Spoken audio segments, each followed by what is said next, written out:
Welcome to another episode of GeekOutdoors.com. On a previous episode, I did an update on the Shenmue 3 and the Bloodstained Kickstarter, and that made me think, what did Shenmue mean to me? And also, one of my best friends, one of my buddies, he also remembered whenever Shenmue came out. And as you can see right there, we have Shenmue running in the background on his original OG Dreamcast, because I got an Xbox 360 here, got an Xbox One, and a Sega Saturn.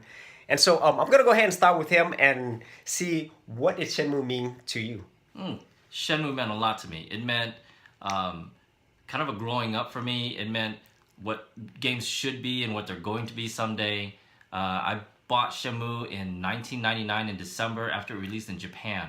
So I don't speak any Japanese. That's how much of a fan I am. I had an imported Dreamcast, and I imported the game when it released, and I played through it. And then when it released in the US, I grabbed that and I played through it again. And so it means a lot. It was my first purchase, first game that I purchased when I graduated from college. So instead of being like most people who go and explore real life, I just decided to lock myself in a house and play Shenmue. To me, when I look at games now, I think about Shenmue. I think about any game that uses QuickTime events. Everybody went crazy when games like God of War came out, and I was like, I've seen that before. And when GTA came out, they're like, oh, open world play and changing weather, seen that already. So not that they don't do well, and not that those other games aren't great, but their foundation, I always think about what Shenmue was and how underappreciated it was at the time.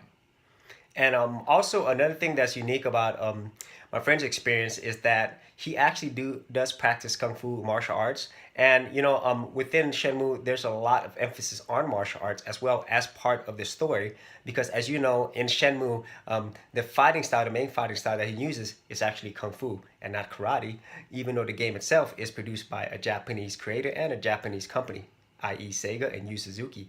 So is there anything that you could talk about that being an actual practicing martial artist? So, okay. One thing I wanted to mention is that I was a huge Yu Suzuki fan even before Shenmue came out. And as you can see, there was a Saturn down there. And so I had the Saturn, and I bought the Saturn for Virtua Fighter. And so I was one of those guys that spent a lot of quarters at the arcade on Virtua Fighter. And my appreciation for their attention to the detail in the martial arts styles that they chose for Virtua Fighter. And so when you look at the rumors that were spreading, I think Next Generation magazine spread this rumor, not spread it, but they talked about this rumor that Yu Suzuki was working on an RPG based upon Virtua Fighter. I was all in, and I said, I can't wait till it comes out on Saturn. And now we know that it's not a rumor, it actually existed. And what it was Shenmue, which actually ended up on the Dreamcast, just because of the horsepower that it needed. And so his attention to detail in understanding martial arts, even though the base of the martial arts actually starts out with karate, and then he starts to learn more kung fu type stuff because his dad gets destroyed by a kung fu master. Most kung fu people would either say, I want to pay attention to see if they got the moves right. For me, kung fu is really about the culture behind it, the thought process, the journey, and that's what Shenmue really is about. It's about the journey. And so that's what I take from it when I think about it from the martial arts standpoint. Okay, and that was my buddy's perspective on what he felt that Shenmue meant to him and how it impacted him. And as for me, Shenmue meant many things as well. Very similar things to what he felt, but also for me, it was the whole point of number one, being on the Dreamcast. I love the Dreamcast, as you could probably tell. And Shenmue was actually revolutionary in many ways. We already talked about the QT QuickTime events, and QT has been done before, like as early as Dragon Slayer on the Laserdisc. But what I really loved about Yu Suzuki and his team's direction is, with Shenmue, they didn't want you to just play a game. They want you to be in a different world. When you were playing Shenmue, you felt like you were in this particular city in Japan. You felt like you were Ryo. You felt like you could relate with all these people that you're talking to. You felt like, man, when you want to go play a game of Lucky Hit, or you did a job on a forklift, or maybe finding sailors, it really felt like it was you experiencing all these things. And so whenever your dad gets killed at the beginning, there is already an emotional connection right there.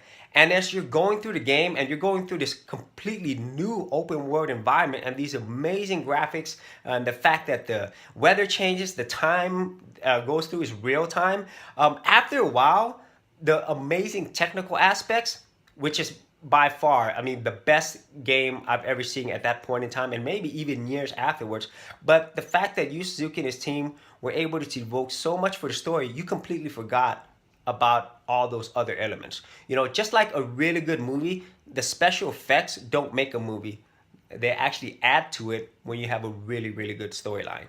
And so that was what Shenmue meant for me. The main part is because it wasn't just a game anymore. And then the second part of it is, it's mainly my Dreamcast lover side of it.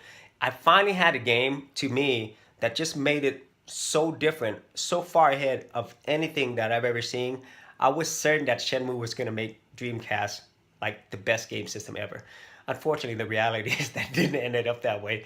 So that's pretty much our thoughts on Shenmue and what it meant to us. And I want to know, what did Shenmue mean to you? You know, leave your comments and ideas below.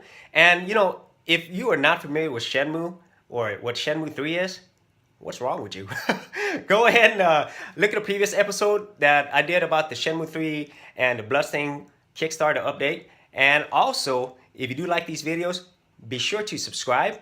And for full written episodes, audio episodes, and additional geek content, head over to geekoutdoors.com. Got anything else to say? Enjoy Shenmue 3 when it comes out. I know I will. That's right. So yeah, if you enjoyed this, be sure to head over to geekoutdoors.com, and I will see you outdoors on the very next episode.